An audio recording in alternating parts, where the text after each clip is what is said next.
Hi everybody, welcome back to my channel, or welcome if it's your first time.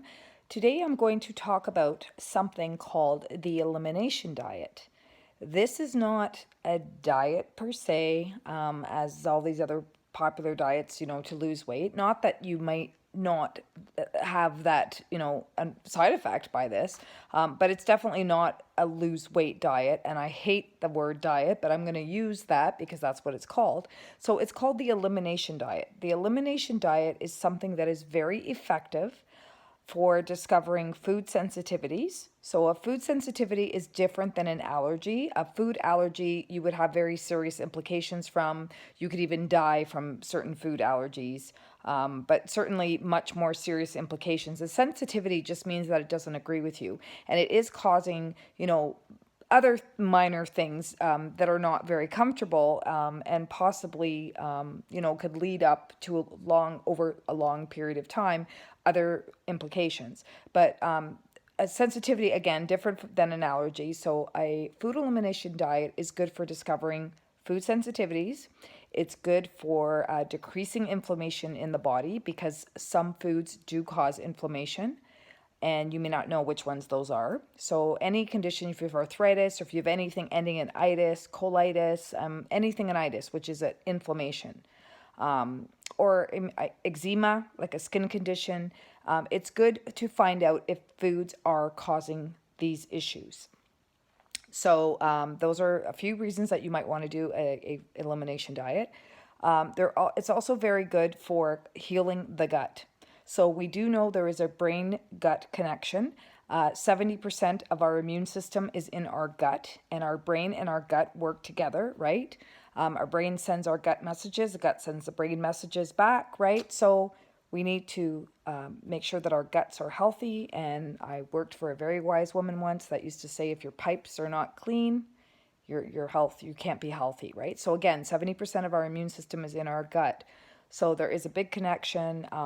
There is theories that there's connection to depression, anxiety, other mental issues because of the what's happening in the gut. And I am a believer in this, not in all cases, but in many cases, I do believe that a lot of health can be helped by cleaning up the gut. And it's one of the first things that a dietitian or a holistic nutritionist would do when dealing with somebody, right? I have done this elimination diet, so I can attest to it many, many years ago, and I found out I had many food sensitivities, and it's helped me quite a bit. This is not for everybody, just like everything is not for everybody. I would only recommend this. You have to be really dedicated, and you have to be willing to take out a lot of foods of your diet, and you have to be willing to do it for the whole time. And if you're not willing to, I don't suggest even doing it, because it's difficult to do, but it's worth it if you stick it out until the end. And as always, I would always, check with your doctor or your naturopathic doctor. Naturopathic doctor will know what an elimination diet is. A medical doctor may not, but a naturopathic doctor would, just to, make sure that it's okay to do it. And I don't really foresee why there would be a problem doing an elimination diet unless you have blood sugar issues. And then I would be leery to tell you to take, certain things out of your diet, because if you are, if you're a serious diabetic, I would definitely not recommend perhaps doing an elimination diet. But anyway, we'll proceed with this. So it's good for all these things, especially with food sensitivities. So this is the number one thing that you would do if you're going to be working with healing your gut, right? And cleaning up any gut issues or digestive issues you had. This would probably be the number one thing you would do. So first of all, I'm going to go over the foods. There are many different types of elimination diets out there. You can Google them. I would Google holistic elimination diet, because there's ones that just get out of hand. Like, some of them are taking a lot of food out at once. Some of them are taking, foods that maybe I wouldn't recommend, maybe taking out at the beginning. Anyways, there's all kinds of elimination diets, and you can find one that works for you. Or you can work with a holistic nutritionist who will help you along the way. Drop me a line if you're trying it at home and you need help. I would be glad to help you. So let's start off. So this is the one that I did, that I recommended, that worked for me. But again, you do what works for you. So there are 8 food groups that account for 90% of food allergies and food sensitivities. So because of this, this is why I would recommend to take out these 8 foods at first. So what you're going to be doing, just so you have an overview, and again, there's all different varieties of this that can be found all over the internet. But this is the one that I'm aware of that, again, that I did. So you would be eliminating foods, 8 foods, 8 food groups for 3 weeks. And you have to commit to doing this, because if you even have a trace of these foods, you're going to have to be really cognizant of reading ingredients. You're going to have to really be on top of all this. You're going to have to be journaling. You have to be really, really committed for this. So at least for 3 weeks, you have to eliminate all of these foods. So you can't have any of these foods in any form, even a little bit. And then you're going to reintroduce one at a time these foods. Okay, so I'll just give you the overview of the 8 foods so that you can see right off the bat if it's for you or not for you. So gluten, dairy, soy, refined sugars, nuts, alcohol, corn, eggs, and nightshades. And the nightshades is certain vegetables like white potatoes, eggplant. That's an example of a nightshade. Onions. Some people, especially with autoimmune diseases, have a sensitivity or an intolerance to these foods. I'm not saying, again, everybody does, but some people do. So that's another category. Now, you will be taking out all of these foods for 3 weeks. So you're probably wondering, well, what am I supposed to eat? Well, I'll give you some advice on that coming up.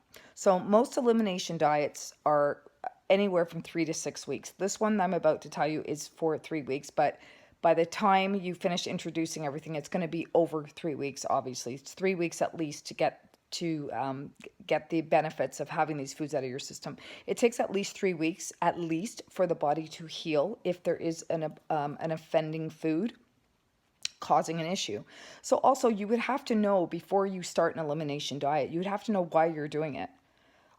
Do you have health problems for some reason? Like, there should be a reason that you're doing this elimination diet.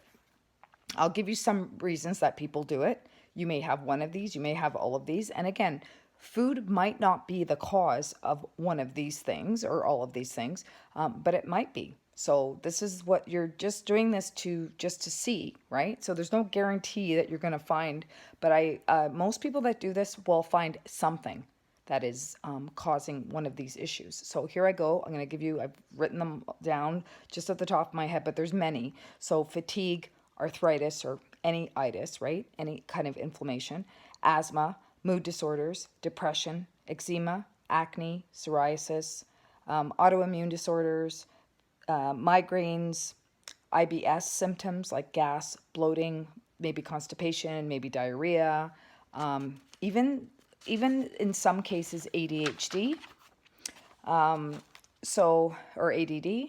So again, these are just suggestions. It's not necessarily food related. So what you're going to do for the elimination diet is you're going to stop eating those 8 categories of food for 3 weeks. You are going to carefully read the food labels while you're doing that, as I mentioned before, just to make sure not even a trace of these foods. It's very important. You're going to be journaling. Journaling is so important. So after 3 weeks, you're going to reintroduce foods one food at a time, one food group at a time. And I'm going to give you an example, okay? And then you're going to eat that food for at least a week every day.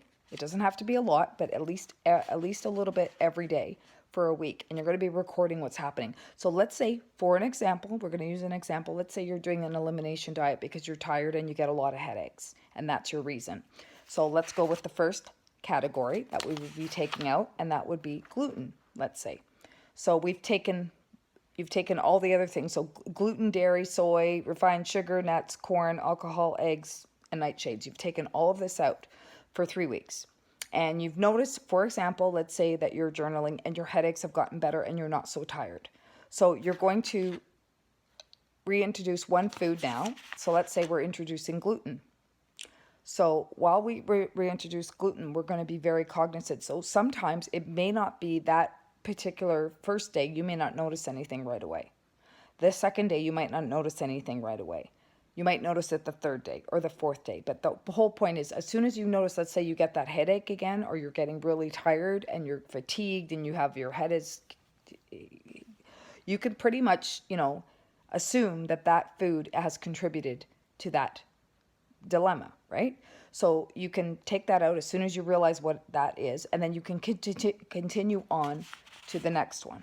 So the next one, say, would be dairy. So then you're going to reintroduce dairy. It has to be, again, a little bit a day for at least a full week, and you're going to record what's happening. As soon as that symptom is coming back, you're going to take that out of your diet, and then you're going to go to the next one, to the next one. If you go through the whole list and there hasn't been any, any alleviation of any of these problems that you're having, then it's not food related, right? Most probably, unless you've eaten something that had that ingredient and you weren't aware of it. So this is just a quick overview, obviously, of what an elimination diet is. So you're going to reintroduce that food for a week, and then in some cases, let's say, for example, you didn't get a headache that week, then you're pretty safe to have that food. And then you go on to the next one, and you're going to reintroduce that food after a week, and you can still consume, let's say for gluten, you introduced it, you didn't get a headache, fine, you're fine with gluten. So now go on with dairy and then see what happens with dairy. If you're fine with dairy, fine, continue eating gluten and dairy, etc., etc. Hopefully that makes sense. Now, what can you eat? Because most people are like, well, if I can't eat all these things, what am I supposed to eat? This is why I suggest not to bother doing it if you can't follow, because it is very strict, and it is, I wouldn't recommend this to anybody who is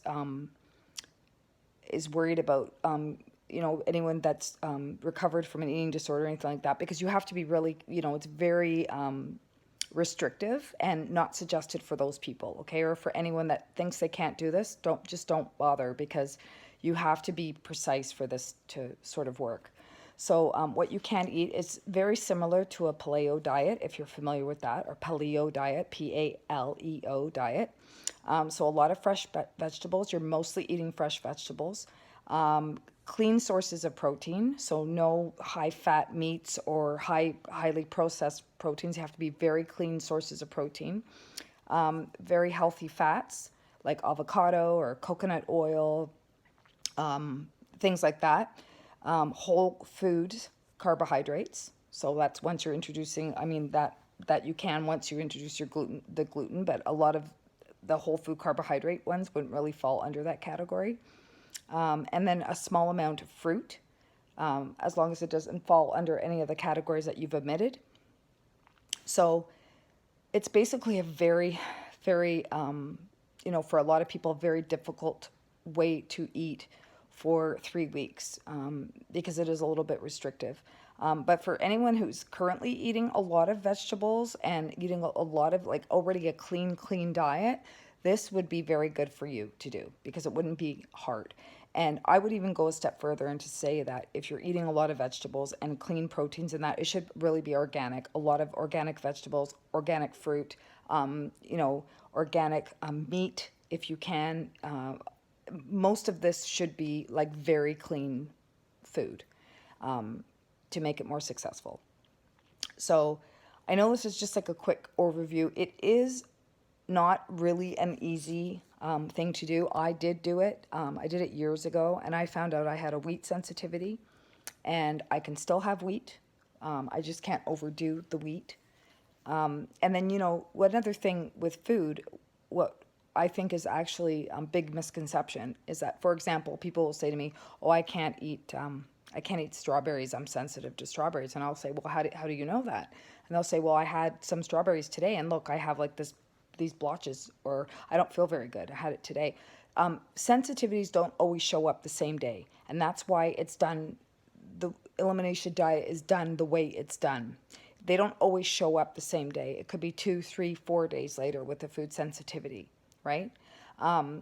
So that's why it's important to follow the elimination diet as sort of prescribed.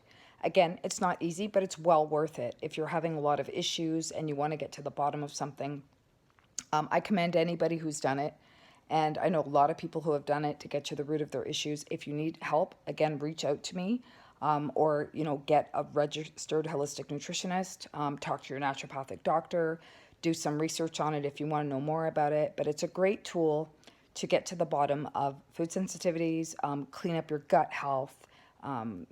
So important, so important, and for inflammation and anything like that.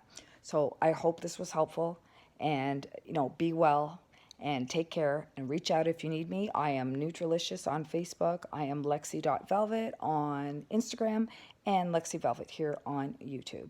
Thanks so much. Be well. Talk to you soon.